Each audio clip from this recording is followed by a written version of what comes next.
In today's episode, we're going to talk about the 5 small things that you can do. Potentially minutes of your time that can have a huge impact on your retirement. Welcome to the Your Life, Your Money podcast with Scott Searens, teaching you how to thrive in life, wealth, and retirement. Welcome to another episode of The Retirement Show, all about your life, your money, and your taxes. I'm your host, Scott Searens. My goal is to help you thrive in life, wealth, and retirement. And today, that focus is on how can we take some small steps, but make some big retirement impacts. And that's what we're going to talk about today. Those 5 small steps that can make some big retirement impacts for you and your future, helping you improve your wealth, improve your overall retirement picture.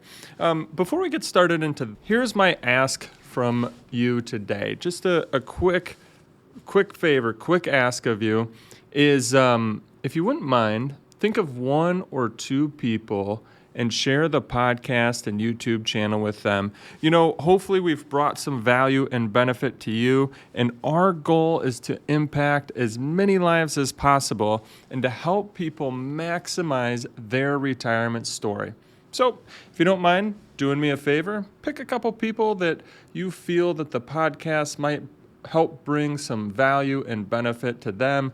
Share it with them, share the YouTube channel with them. That way, hopefully, we can have an impact on some more people. Well, as I mentioned, today we're going to talk about maybe some small savings tricks, smarter choices that we can make, maybe a small review, all small steps that can have a big impact on your future and on your retirement. Have you ever heard that phrase, small hinges swing big doors? And now you might be looking up and trying to find a door or visualizing a door. And if you think about that, right, or even probably make you think about this the next time you walk through a door, is you'll look at the hinges. And I'm like looking at my office door right now, this big, huge wooden door. And it's so easy to push open. It's so easy to have such an impact on that door, right? To just swing it open all by the small hinge that's on the edge of that door. So that small hinge allows us to take this big door and swing it open. And that's what we want to talk about today. What are some minor tweaks, some small things, some small steps that can help us have some big wins when it comes to our retirement, help us have some big impacts when it comes to our future. And there's 5 of them that we're going to go through, so stick around for them all because they could all have a really big impact on your future. Let's start with number 1 here. Number 1, small step, big impact, keeping the right amount of cash around. And I'm going to break this down into 2 parts. So let's say number 1, part A here, whether you want to call it an emergency fund, a rainy day fund, a reserve fund. Here's the thing. Do you have one in place? Have you put one in place? Do you have money, whether it's 3 months, 6 months, 8 months, 1 year, whatever that right feeling is for you, do you have money sitting aside in the event of that emergency or that rainy day? Here's the big impact, okay? Have you ever heard of Murphy's Law? Murphy's Law is like when Murphy comes knocking on the door, it's like when something goes wrong, it just compounds. It feels like everything then continues to go wrong.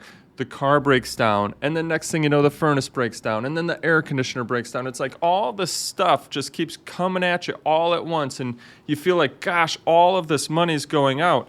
And for those that don't have their reserve fund in place, this can be really stressful because then instead of just being able to pay for those bills, right, they might have to put this on their credit cards. And credit card rates are skyrocketing right now, or they're trying to go get a home equity loan, or they're doing something because they have to borrow money to be able to pay these bills. But the small step that you could take is just taking a little bit from each and every paycheck, a little bit from everything that you've got going on, and pick an account and just start putting it aside. Next thing you know, you got $1,000 built up. Next thing you know, you got $5,000 built up. You got $10,000 built up. You got $50,000 built up. Whatever that number is that feels comfortable to you, because once you have that built up, Murphy no longer comes knocking at the door. And the reason I say that is because if you have that built up and your car breaks down and it costs $5,000, guess what? You use that reserve fund, you pay the $5,000. And if the furnace breaks right after that and it's $10,000, well, you pay the $10,000. You've just used $15,000 of your $50,000 that you've got saved up. But it doesn't create the emotional stress. And see, Murphy's Law is like once it starts knocking, right, it just keeps coming. But if you have this rainy day fund set up and you're just able to pay for it, guess what? The next thing doesn't seem so bad. It doesn't feel like everything's stacking up on top of itself. You don't feel buried and like you'll never catch up to the payments that are going out. Instead, Murphy knocks once, you pay the bill, guess what? Murphy's Law goes away and you feel way more comfortable. It's amazing how big of an impact just having that rainy day fund can be. Give you a quick story of a client. He's worked over a year to build up his rainy day fund. Guess what? As soon as he had it built up, the furnace and the AC went out. And the first thing that he said was, well, it doesn't seem so bad because actually I've got the funds built up and I didn't have to go and put anything on my credit card. I just paid it off. It was done. Where beforehand, the person would have gone and put it on their credit card, would have incurred more debt, had some interest payments, more stress. So as you can see, it can make a big difference. There's always something that's going to come up. I will tell you that Christy and myself, we have a reserve fund set aside. We've got reserve fund plus cash on top of it. And recently, right, she went to an oil change. The people said, hey, you need new tires. For some people, that could be really stressful because guess what? Now you got to come up with $1,000 or $2,000 for those new tires, where just having that fund in place, we're able to say, okay, great, we've already got this covered. Let's put the new tires on so that way you can get through the winter. Again, small step, building it up can make a big impact. Now, number one, keeping the right amount of cash. Part B is actually if you have too much cash. So the small step would just be doing a review on how much cash that you have and should you be putting some of that money to work. And I know what you're thinking right now. Wait a second, Scott, online savings accounts, they're giving me a great interest rate. So why don't I just leave it there? I'm getting a return on my cash. Well, that won't happen forever. And then you also have to ask yourself, when do you need that surplus? When do you need that surplus? Because putting it to work for you, like let's say in the stock market, could potentially get you a higher rate of return. Now, nothing's guaranteed, but so let's just say you have a $50,000 surplus sitting in your savings account. And I see this with folks that they get just too much built up in their savings accounts or their online savings accounts. And you don't plan to use that $50,000 within the next 20 years. You're saying, you know what? It's just money I'm saving. It's for the future. I just didn't know what to do with it. Well, putting that money to work for you at a potentially higher rate of return can really get that money compounding for you and working better. So, for example, let's just say you take that $50,000 and you keep it sitting in your online savings account. And right now, maybe making more than this, but again, over time, it's not always going to stay that high. So let's just let's say you get 4% on that money over the next 20 years. Well, that $50,000 becomes $109,000.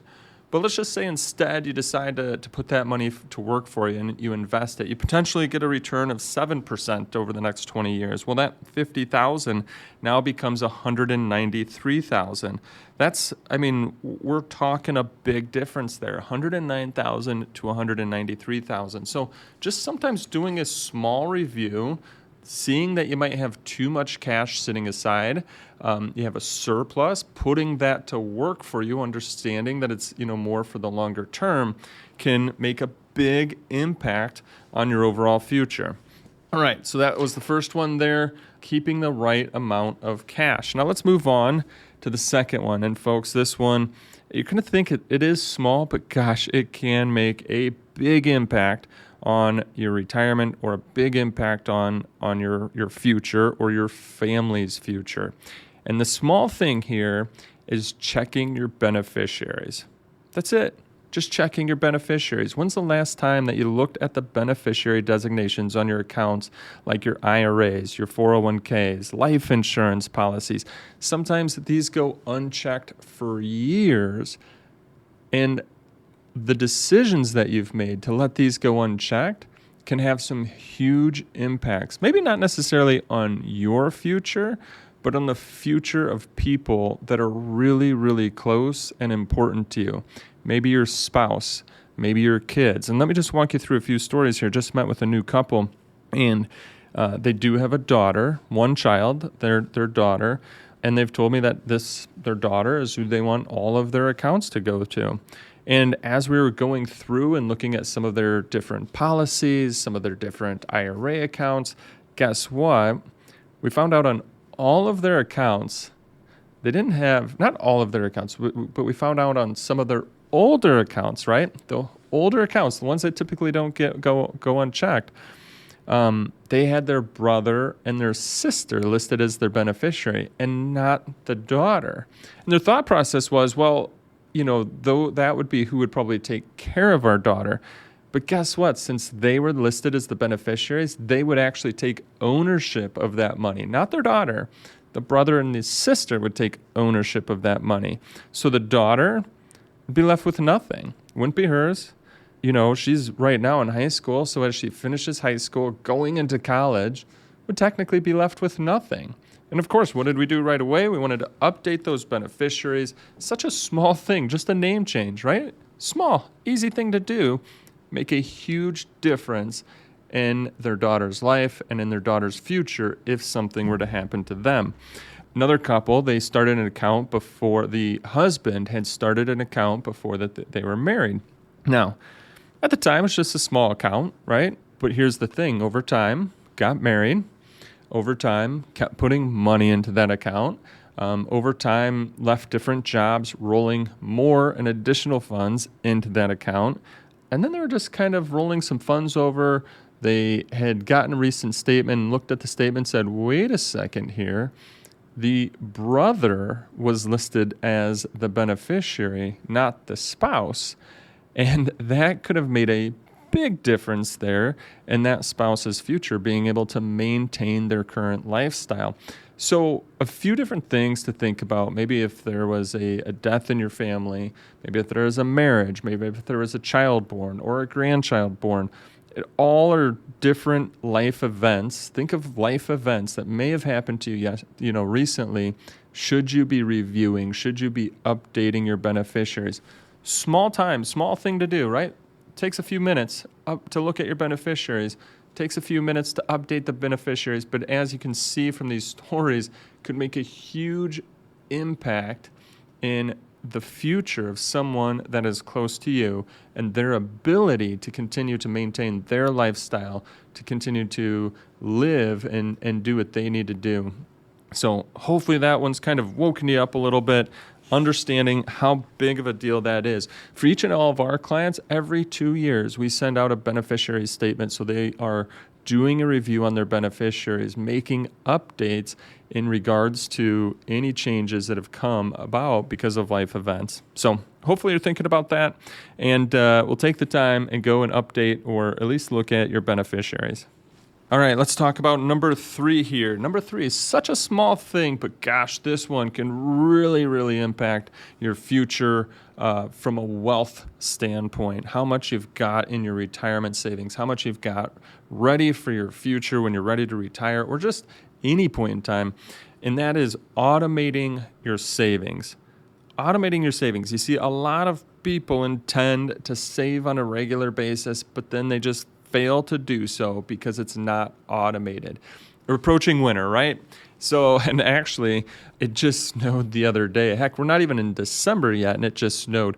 But it makes you think about building a snowman. So think about last time you went out and built a snowman. You start with this really little ball, and you start rolling it around, and that ball becomes bigger and bigger and bigger and bigger until all of a sudden you've got this huge ball that now becomes part of the snowman's body, right? And then you do it again and make the second part of the body and keep building it up.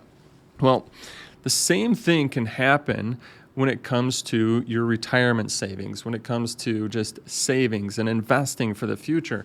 You just start small and you automate it, and it keeps building up and building up and compounding and compounding and compounding. When you look at most people's overall picture, guess where they have the most money saved? It's in their 401k. And the reason for that is because it's automated. It's money coming out of each and every paycheck. So don't just automate your 401k, automate anything and everything that you can do that'll help you save for the future. Maybe you want to contribute to your Roth IRA. A lot of times we go through this with clients. We say, hey, you can contribute to your Roth IRA this year. The ones that automate it, get it done. The ones that say, hey, we'll wait till the end of the year and then we'll make a decision, or we'll make a decision before tax time next year. Guess what? I would say like on a 50-50, on a 50% basis, sometimes they do it, sometimes they don't. But those that automated it, they've already got it done. It's just coming out of their savings account each and every week. What if you want to build up more money in addition to your 401k or your IRA or your 403b or 457? Well, then automate money going into a brokerage account. You've heard me about tax diversification. That'll also help you with tax diversification, but it'll get money growing and compounding for your future. So just like a snowball, where you start small and then let it build and build and grow, automate whatever you can when it comes to retirement savings. It'll make a huge impact on your future wealth. All right, let's move into number 4 here. Number 4 is consolidating old 401ks.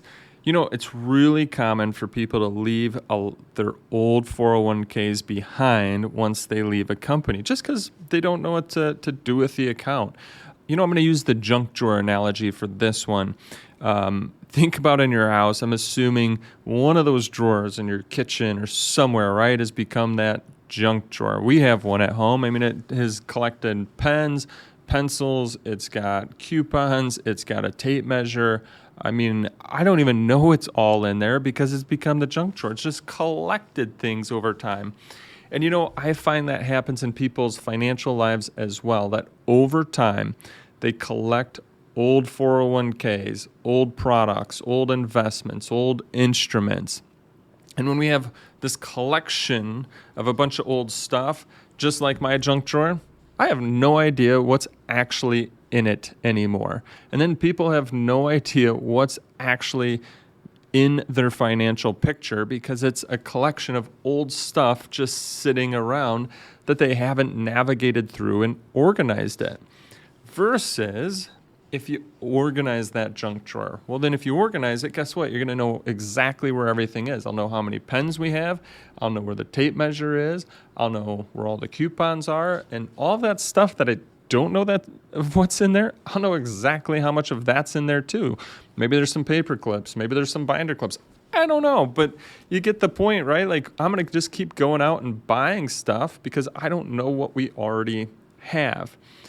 And the same holds true for your financial future. If you bring those old 401ks together, if you consolidate those old 401ks, if you consolidate those old accounts, bring them all together in one nice organized fashion, well, now you know exactly how much you have. And from that, you'll have clarity to understand how much income you can pull from those accounts, if it's important to you to pass on a legacy, how much of a legacy you can potentially pass on. But you'll have now the view, the picture, understanding of how much you have, and it'll help you bring clarity to income and legacy and your overall future. Folks, that is a big one. Small thing, right? Small things of just rolling over old accounts, bringing things together, but such a big impact. I really see it open people's eyes when we bring everything together and they're like, wow, oh, gosh, look how much I actually have saved up over time. Oh, I didn't know that I could take that much income from those accounts. That's what it helps bring, which is a big, big deal when it comes to your overall future, because when it comes to retirement, income is going to be a huge deal. And if your accounts are all over the place, well, now you're going to kind of think, okay, I can potentially take this much from this one, this much from this one, this much for this one. And you might be saying this much from this one like 10 times if you got accounts all over the place, versus the consolidation. And you're like, great, here's how much I have, here's how much I can take out, and here's how I'm going to invest it as a strategy, because now I see the total picture. This one, again, small step, but big impact on bringing clarity to your retirement. All right, our fifth and final small step, but bringing, again, big impacts to your retirement is cleaning up old life insurance policies. When have you just sat down to just do the review on your old life insurance policies? It's a part of our overall process. When people come in and we start the process, they're going to bring in every financial statement that they have, every life insurance policy that they have. They're going to bring in everything regarding their overall financial picture. You see, that way we can understand what their financial picture looks like. How much income is it going to produce? Can both spouses survive based on their current financial picture? And if they can, then we need to start doing a review on the life insurance policies, meaning, are they still necessary? You see, a lot of times I find that people just keep life insurance policies around because of an emotional tie to them. They've paid into them for all these years. They don't want to see it go away. Well, is it still necessary, though? I mean, if one of you were to pass away, or whomever has the life insurance policy on them, if that person were to pass away, would the other person be in financial distress without the life insurance policy? And I find sometimes people have saved up, $1 million, $2 million or more, and they still have kept around this life insurance policy. Whereas if that person were to pass away, guess what? The remaining spouse isn't going to be in any sort of financial distress because of what they've saved up, what they've worked so hard for. So in essence, they're just unnecessarily paying for premiums. I mean, a quick story, we just did a review for a client. They are paying $1,000 a month in premiums, but the premiums were all unnecessary premiums because they actually didn't need these life insurance policies. These policies weren't going to make an impact on their future. I mean, it would make an impact if somebody were to pass away. So let me rephrase that. If the person were to pass away, the policies were no longer necessary, meaning the remaining spouse could survive off of what they've saved up. So they've gone now through this process to go, wait a second, well, do we still need these life insurance policies? It doesn't appear so. And instead, let's terminate these policies. And sometimes you can terminate the policies, and if there's a cash value, well, you can take the cash value out. Sometimes it's just you no longer have to pay the premiums. Sometimes you can terminate a policy and take that cash value. Maybe you want to roll it into another policy. I mean, there's a lot of different things that you can do when it comes to life insurance. But again, it's just this small, easy review that can make a huge impact on your overall future. It might give you cash value to live and maintain off of today. It might save you in premiums that were stressing you out in regards to your overall monthly cost.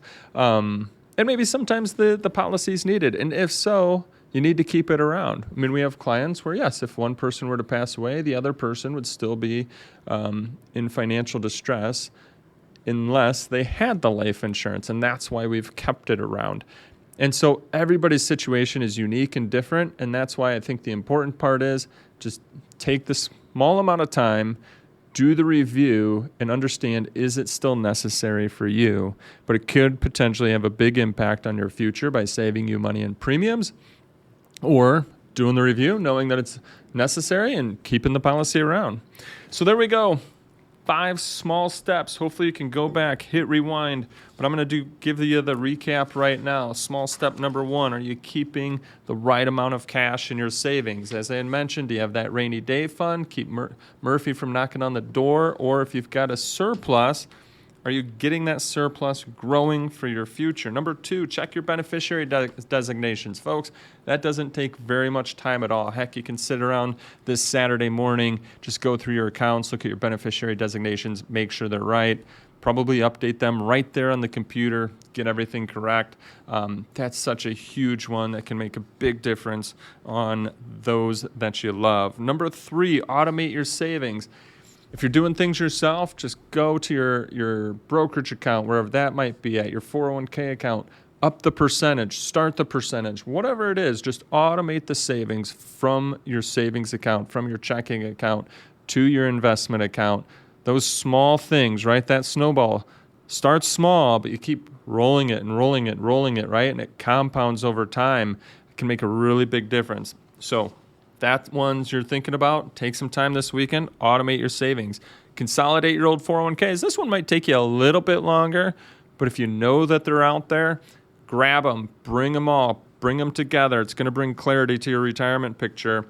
And then last, there's reviewing those old life insurance policies. Hey, hope that you've found a lot of value and benefit in today's episode. As I mentioned earlier, my only ask of you is, hey, think of a couple people and share it with a friend. Share the podcast, share the YouTube channel. Our goal is to help a lot of people maximize their retirement story. And everybody's story is different and unique to them, and we want to bring them joy in that story in their life. Look forward to our next conversation, helping you build wealth today and being financially confident about your tomorrow.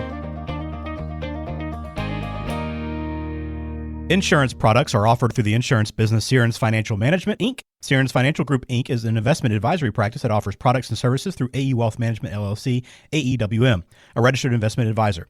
AEWM does not offer insurance products. The insurance products offered by Sierens Financial Management, Inc. are not subject to investment advisor requirements. AEWM and Sierens Financial Group, Inc. are not affiliated companies. Investing involves risk, including the potential loss of principal. Any references to protection, safety, or lifetime income generally refer to fixed insurance products, never securities or investments. Insurance guarantees are backed by the financial strength and claims-paying abilities of the issuing carrier. This podcast is intended for informational purposes only. It is not intended to be used as a sole basis for financial decisions, nor should it be construed as advice designed to meet the particular needs of an individual situation. Please remember that converting an employer plan account to a Roth IRA is a taxable event. Increased taxable income from the Roth IRA conversion may have several consequences, including, but not limited to, a need for additional tax withholding or estimated tax payments, the loss of certain tax deductions and credits, and higher taxes on Social Security benefits and higher Medicare premiums. Be sure to consult with a qualified tax advisor before making any decisions regarding your IRA. Sierens Financial Group, Inc. is not permitted to offer, and no statement made during the show shall constitute tax or legal advice. Our firm is not affiliated with or endorsed by the U.S. government or any governmental agency. The information and opinions contained herein provided by third parties have been obtained from sources believed to be reliable, but accuracy and completeness cannot be guaranteed by Sierens Financial Group, Inc.